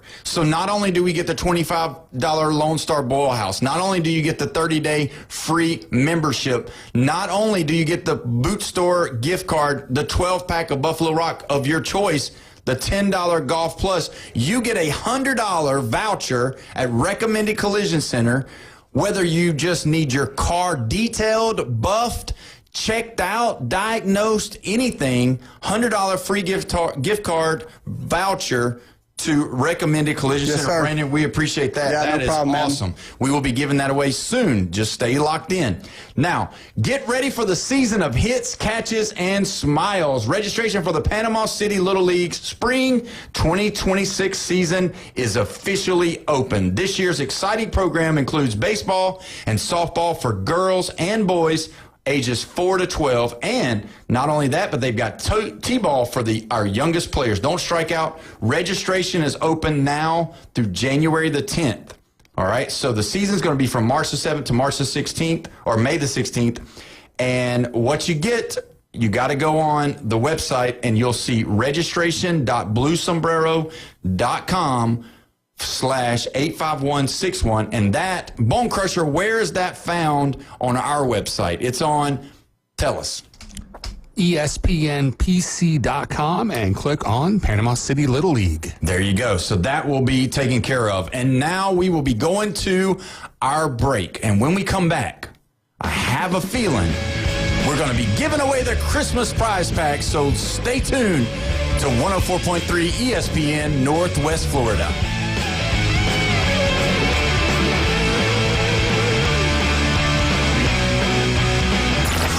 Reach out and smack someone. Call or text now. 850-215-6290. The Red 17 Studio Line. Your home for college football. ESPN Northwest Florida. Round one of the college football playoff starts Friday with the Alabama Crimson Tide facing the Oklahoma Sooners. There's an interception. Down the sideline, he may go. Touchdown, Eli Cohen. Alabama comes in favored by 1.5 points against Oklahoma. And we'll have kickoff at 7. Right here on your spot for the college football playoffs. ESPN Northwest Florida. This is Joanna with ESPN Northwest Florida. Here is your weather forecast on this Thursday evening. As we head into tonight, very light showers and partly cloudy skies and a low of 58 with a moderate breeze at 16 miles per hour coming out of the west. For tomorrow morning, sunshine and a temp near 60. In the afternoon and evening, clear and a high around 62. This weather forecast is sponsored by Mid-South Lumber, the best little lumber yard in Panama City. Thank you for keeping that dial on ESPN Northwest Florida. Rely on it. Toyotathon is on at Panama City Toyota, where you can get 1.99% APR on a new Camry and get $500 in holiday cash. Get 3.49% APR on a new Corolla and get $500 in holiday cash. Get 1.99% on a new Tacoma, plus $1,000 in holiday cash. And 1.99% on a new Tundra, plus you'll get $1,000 in holiday cash. Shake up your holidays at Toyotathon. Offers expire January 5th. Visit PanamaCityToyota.com for details. Overheard at the Hard Rock Bet Party. You see that new welcome offer? Bet $5 and get $150 in bonus bets if you win.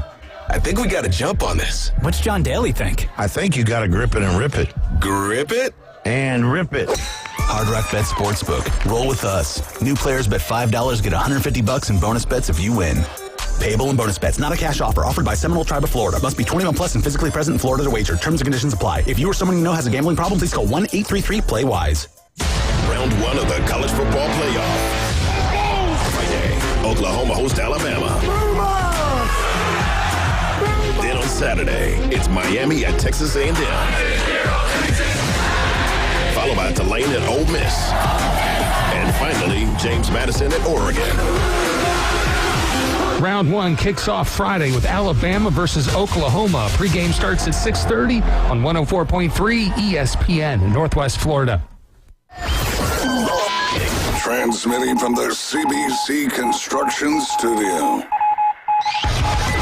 It's go time all the time. Sports talk around the clock. Oh my God!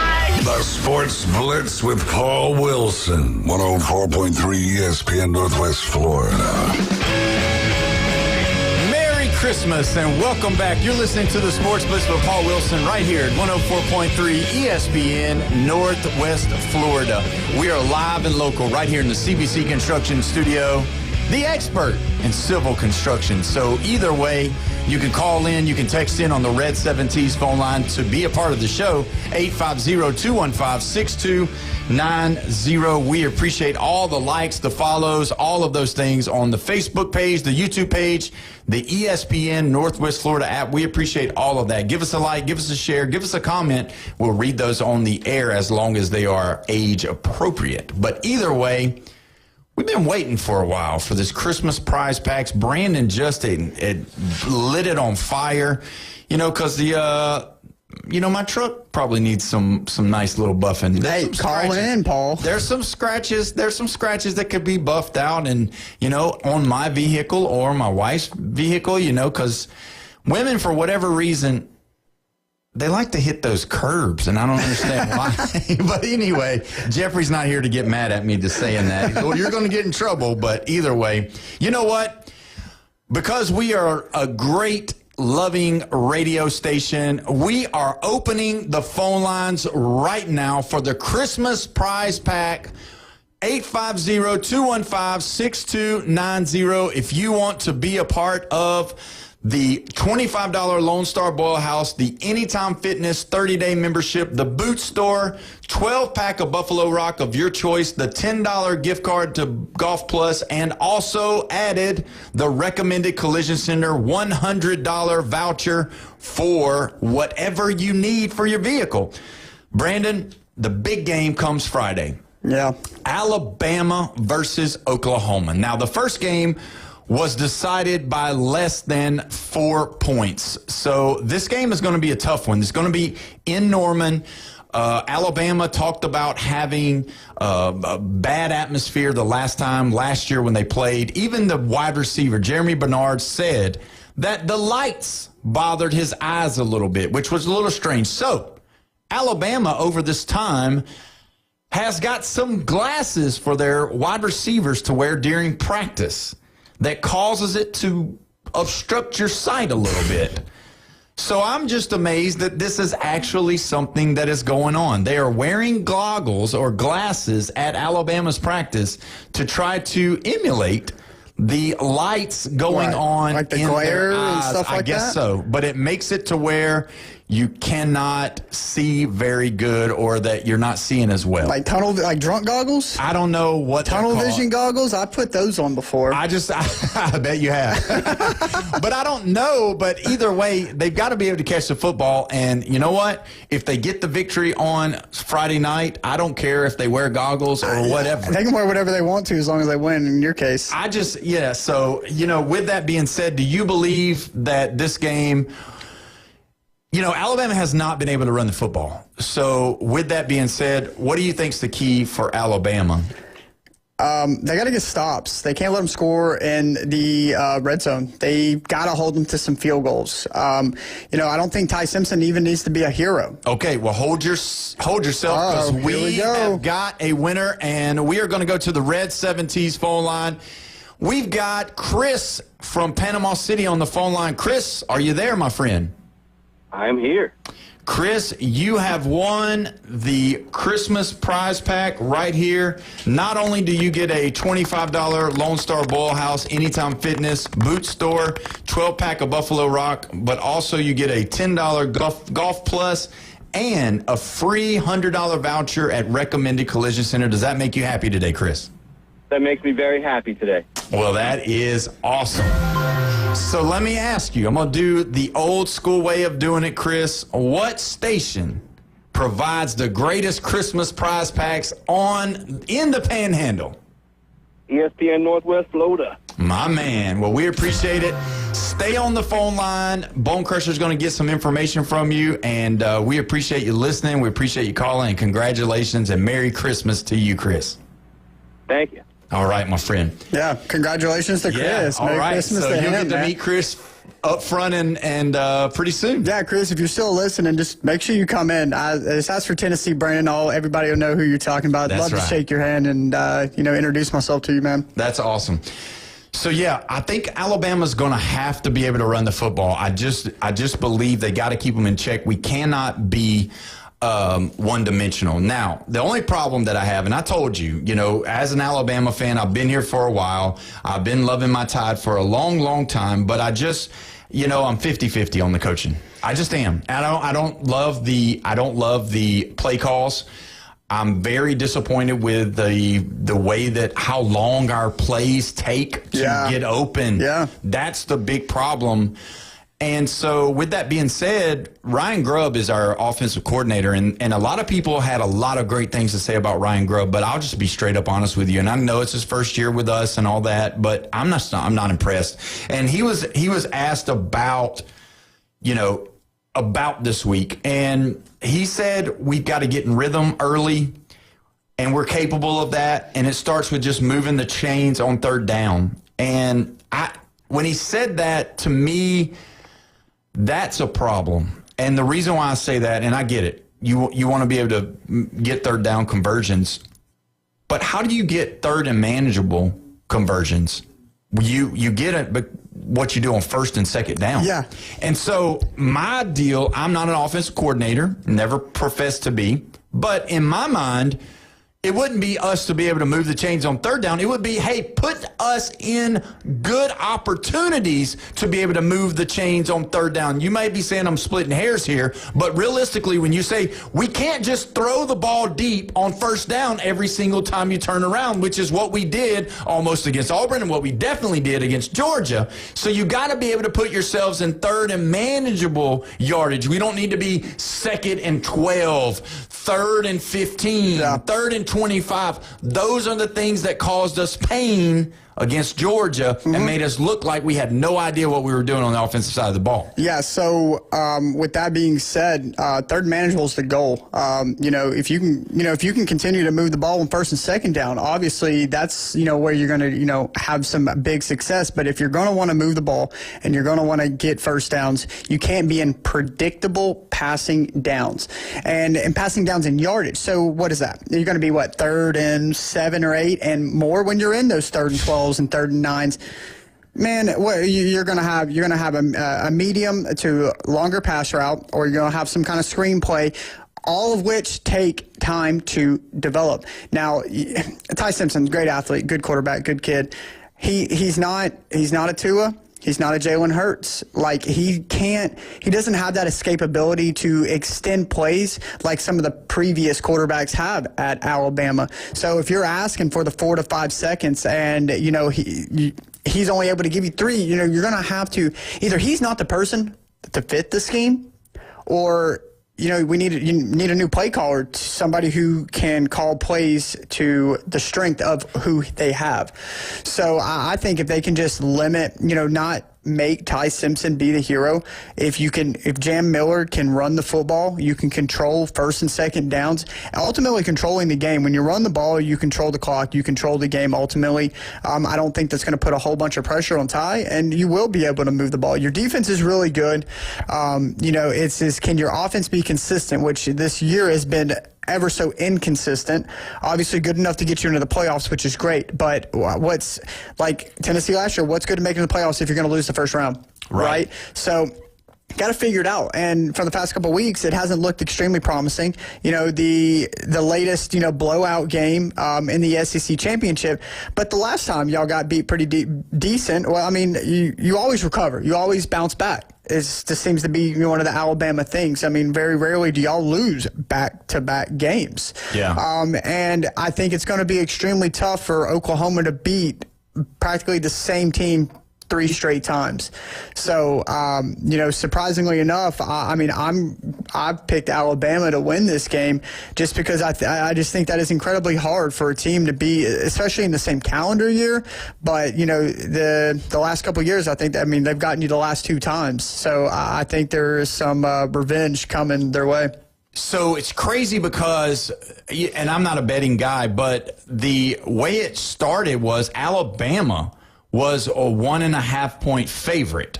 But over the day, it has switched. And now Oklahoma is a 1.5-point favorite. And so it tends to make me understand that something has happened, something has changed, and I'm not sure if it's just because Vegas wants to make more money or what. But with that being said, that's a weird thing to happen from going from 1.5 for Bama. Now it's switched over to 1.5 for Oklahoma. Mm-hmm. So it has been said that a lot of Oklahoma voters or a lot of bettors have now put more money on Oklahoma. They tend to do that. They'll sway the points if they see money is going heavily in one direction or the other. Vegas definitely knows what they're doing, and I'm really surprised that it didn't start out at Oklahoma being a minus 1.5-point favorite. That's basically a wash when you look down to it. I mean, they think both teams are pretty equal. But personally, when they had Alabama favored at minus 1.5 going into Oklahoma, that's a little more. But when you're in the home team, it's 0-0. So it should be a pretty good game. I'm going to make a statement here, and this is going to be a shocker for most people because I did see somebody wrote, Bama can win. Neither of these teams will make it past the second round. Well, to me, this is where I disagree because if the Indiana team that played Penn State, the Indiana team that played I can't remember who they played where they struggled. They struggled with somebody else. It wasn't Illinois. It was one of the other Big Ten teams, but they struggled.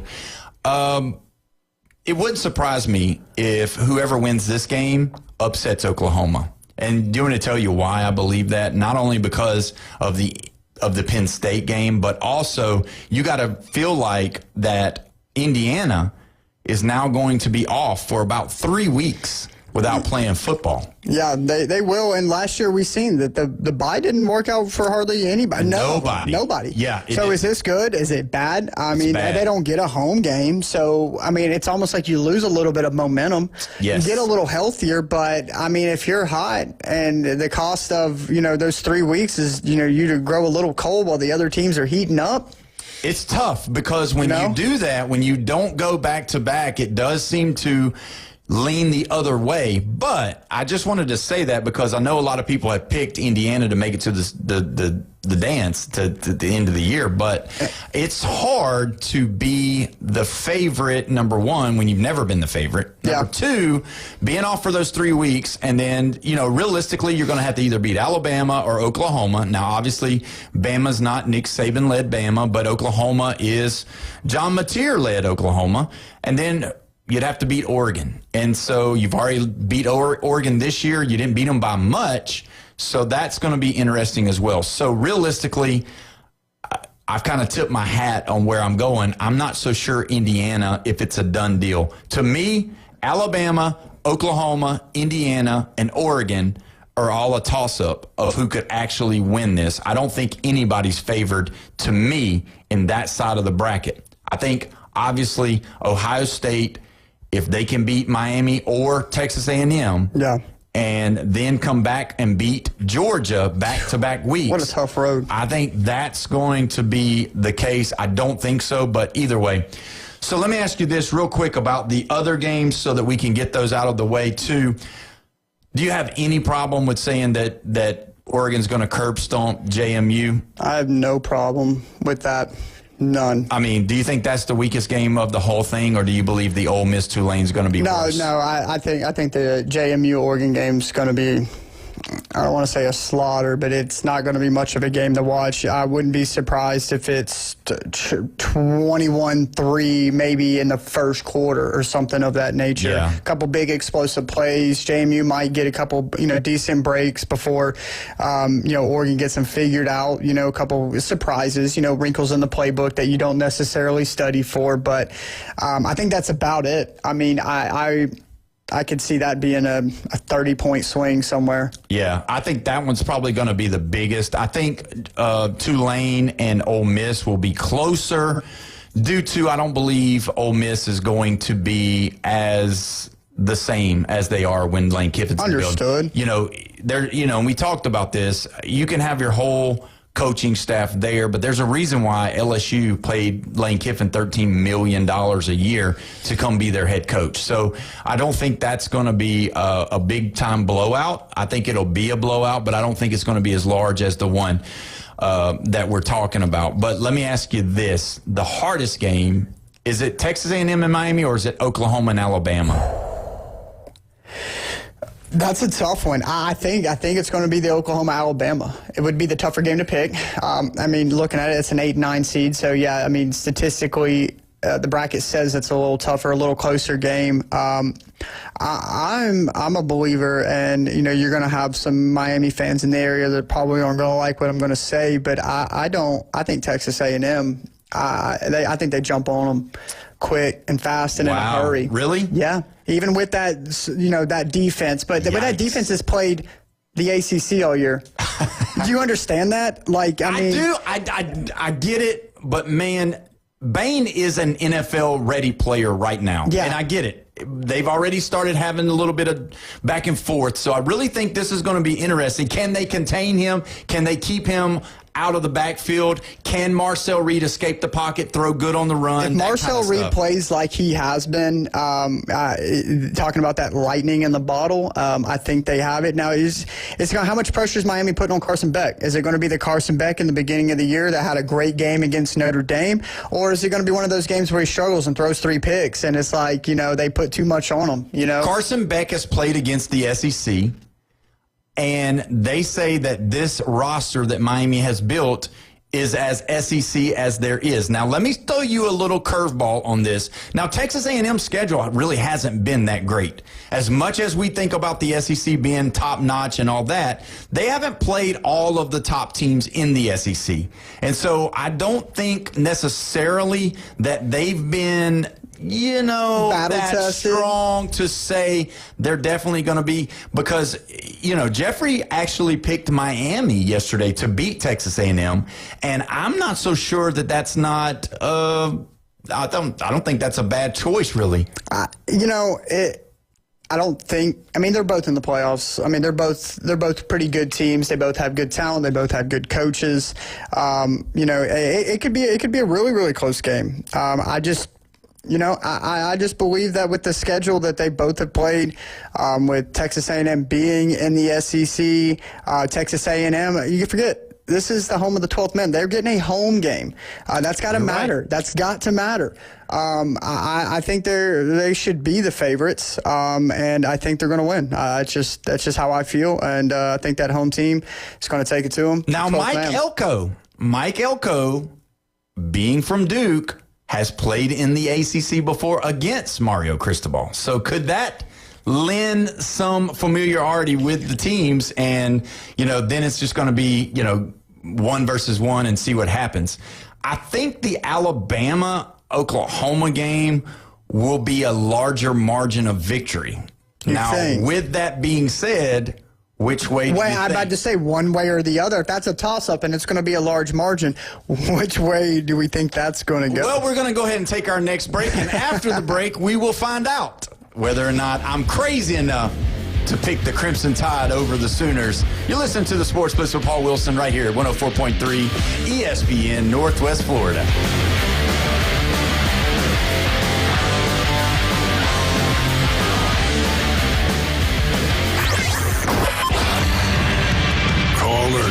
Text in now on the Red 7T studio line. 850-215-6290. ESPN Northwest Florida. Colin Cowherd. Rich Paul was right, even if he said something that was uncomfortable, which is, the Lakers are not built to win a championship. They're just not good enough, especially on defense. Since LeBron returned, they're 26 defensively. They don't do anything right. Defend the rim, defend the perimeter, defend the point. The Herd with Colin Cowherd. Weekdays at 1. ESPN Northwest Florida. Hi folks, it's Tracy from Tracy's Fine Jewelry. Santa called and he asked me to help everyone get ready for Christmas and avoid the stress and rush. So we've stocked the store and slashed the prices on all diamond jewelry. Whether you're looking for a certified diamond, wedding set, diamond stud earrings, or tennis bracelet, Tracy's Fine Jewelry has the best selection of diamond jewelry you'll find anywhere. And they're all on sale now at 30 to 50% off. From stocking stuffers to extra special surprises, shop where Santa shops. Tracy's Fine Jewelry inside Coin and Bullion Reserves. When it comes to backyard dreams, trust the name that's been making waves for over 65 years. Cox Pools. Serving the entire Florida Panhandle, Cox Pools brings experience, innovation, and quality to every custom pool design. From luxurious spas to resort-style pools, no vision is too big. Make your backyard the place to be with Cox Pools. Cox Pools, 65 years strong and still making a splash. Visit coxpools.com or call 850-235-7957. If you build it, they will come. We're live from the CBC Construction Studios. It's not the size of the dog in the fight. It's the size of the fight in the dog. Now, the Sports Blitz with Paul Wilson on ESPN Northwest Florida. Welcome back. You're listening to the Sports Blitz with Paul Wilson right here at 104.3 ESPN Northwest Florida. Don't forget Alabama and Oklahoma tomorrow night at 6:30. And just another little thing for you to remember. Keep listening for details to win tickets for Jacksonville Jaguar tickets. We're going to have those probably at the beginning of the year. So that's going to be another one of those opportunities for you to win right here on ESPN Northwest Florida. You know what? A lot of people have been giving me grief for being an Alabama homer. You SEC homer, you.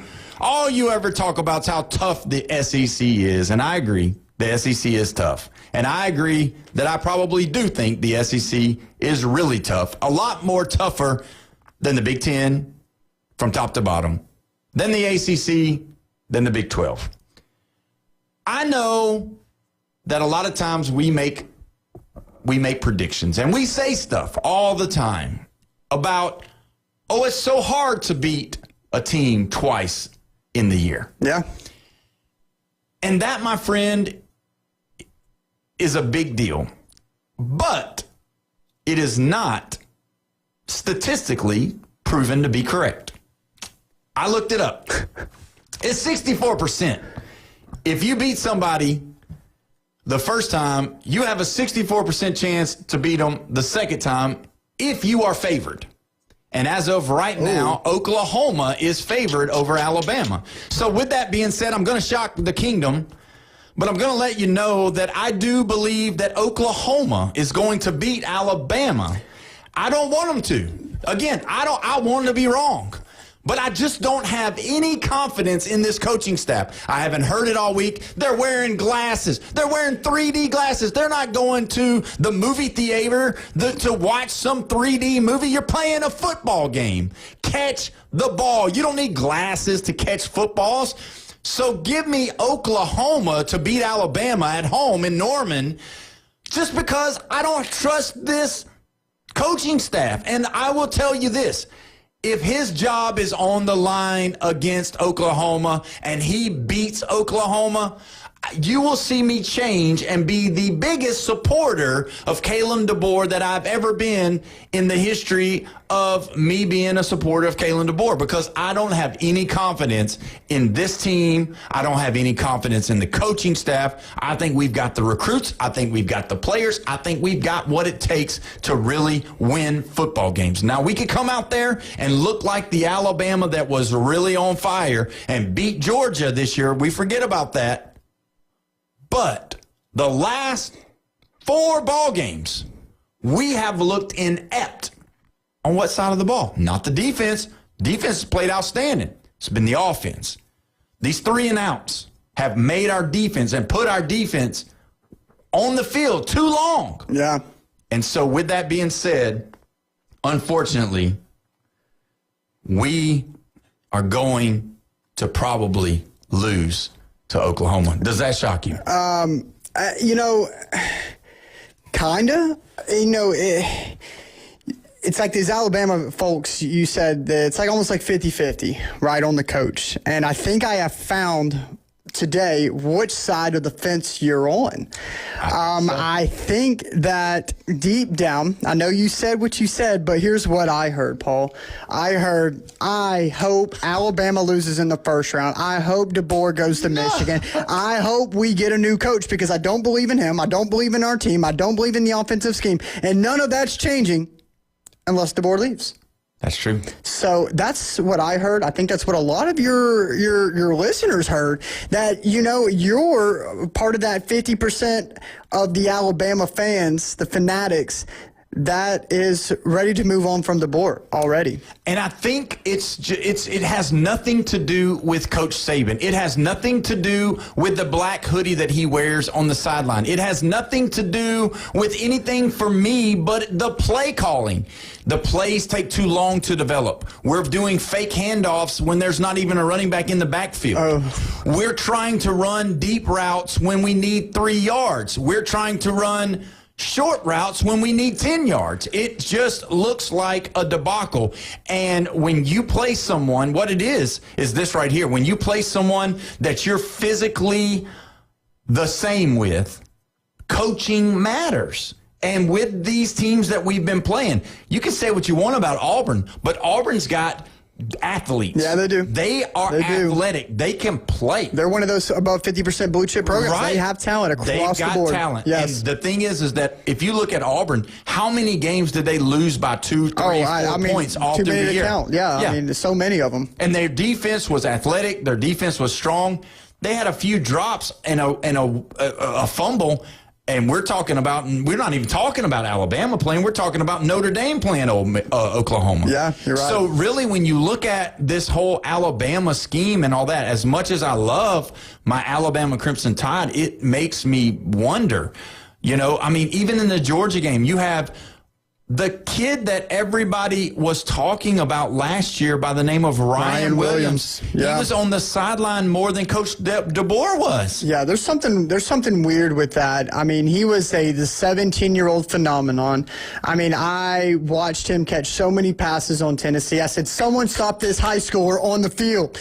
I mean, he was so talented. And for this year, for him to, I don't even know what to say. He just wasn't there. It's like DeBoer got there and said, you know what, we're not going to need you that much this year. And we've always talked about get the ball to your best players. Get them to your good players. And it's like they've either deemed him not one of their good players, or they've just not schemed it. And it is something super suspect to look at. And it's just like, how do you not involve a guy as talented as Ryan Williams? Well, tomorrow we will have a Michigan blue to the core in the building. And we're going to talk about all of the things that we're talking about. We're going to ask him specifically, do you want Kalen DeBoer? And we're going to get that answer. And we're going to find out where Michigan really lies in this hunt. Because for me, what I've seen in Kalen DeBoer, is he a great coach? Yes, he is. He's a great coach. Can he win ball games? Yes. Can he win in the SEC? Yes. He's proven that. He's proven it. Right? But the way that this year's team has went with the talent that we've got, I don't know I just don't understand it. Yeah, and you're right. I mean, as many Michigan callers as we had the other week, and with your insider, we have not heard from anybody other than speculation that they want DeBoer. Yeah. I haven't heard it. I haven't said, that's our guy. We want him. What, a guy who's lost 8 games in 2 seasons? He honestly, yes, he's won in the SEC, but what has he done for a program to be like, that's our guy? I don't know. I don't see it. I don't know. Maybe they think he would be a better fit, just like players are a better fit and for certain schemes. Maybe DeBoer's fit for a program like Michigan rather than Alabama. I don't know. But I haven't heard definitively whether they actually want him. Do the fans want him? It's just all rumors. This would be the craziest cycle of quarterbacks. It's already the craziest. It would be on steroids if Alabama's head football coach leaves to take the Michigan job, which, Michigan is a huge job. It's as big as Alabama. It's got so much. I mean, it is. It's just as big. So I'm not going to downplay that at all. But if he was to leave, and then Alabama would be stuck looking for a head football coach right in the middle of all this. Not even in the middle, at the end. At the very end. Who's left? I mean, could Dabo Sweeney be coming? Could that would Lane be your favorite. Kiffin leave LSU? I would never say that Nick Saban's coming back, because he's not. He's not coming back. There's no possible way. Who would come and coach? Would it be somebody from the NFL? Who knows? I mean, this would just be the craziest thing that. But it would be so 2025. It would fit the whole year and what is transpired. It would make sense. But yeah, you're right. I mean, the craziest coaching carousel I think we have ever seen. And what you would have to hope for, I mean, if it hit the fan, that things don't free fall for them. No, I can't. And I know as a fan, you're like, oh, it's impossible. We're Alabama. Florida thought they were Florida at one point. Yes. And they started to slip. And you know what? Michigan knows what they want. And that is, they want to beat Ohio State. Yeah. And they want to be in this college football playoff. They want to be relevant, and not relevant for the right relevant for the right reasons. They don't want Lloyd Carr. They don't want what was the other guy from West Virginia? I can't remember what his name was. He's coaching at West Virginia again now. But they don't want him. They don't want Dan Mullen.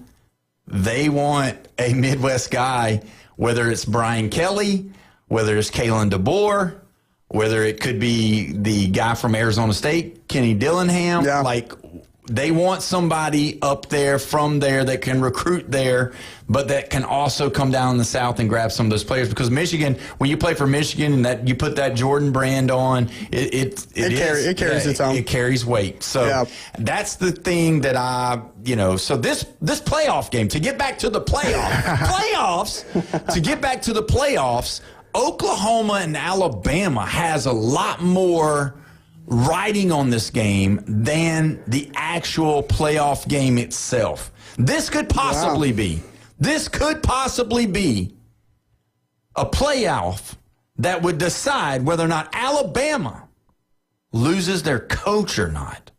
I mean, the implications of this game is so crazy. And just think, if we're talking about it in Panhandle of Florida, where there's Florida fans, Florida State fans everywhere, if we're talking about it, you better believe in Tuscaloosa they're talking about it. In Michigan they're talking about it. In Oklahoma they're talking about it. Brent Venables, nasty, dirty old Brent Venables is probably saying, let's put Kalen DeBoer on a plane straight to Ann Arbor. Ooh. He's doing it. Yeah, it's bulletin But I'm just telling you, this game is going to matter so much. And as far as the Texas A&M Miami game, I am going to go with Texas A&M. I think A&M is going to get Miami. I think they are.